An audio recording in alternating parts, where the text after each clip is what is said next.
Yeah, I think for sure. And I put together a pretty incredible stretch of never missing a game. And, the fact is, when you're a professional athlete, it's going to come at some point.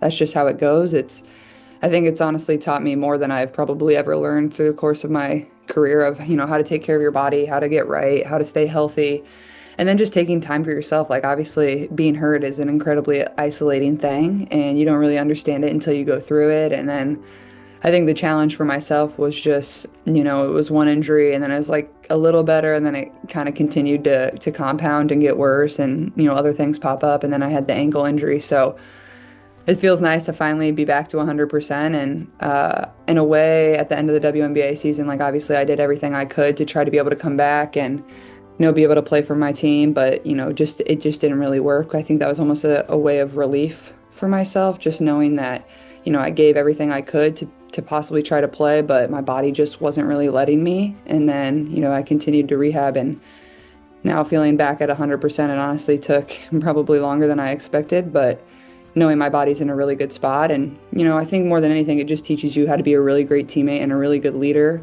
and understanding what your teammates go through. Like, obviously, I'm going to have teammates that have been through injuries and are going to continue to go through injuries and always leaning on them and being there for them. And if I have a teammate hurt going forward, like I'm always going to be the one that texts them and checks on them. And then, just pouring into your teammates. You can do that whether you play or you don't play. And that was kind of my main focus. Thanks, Kyle.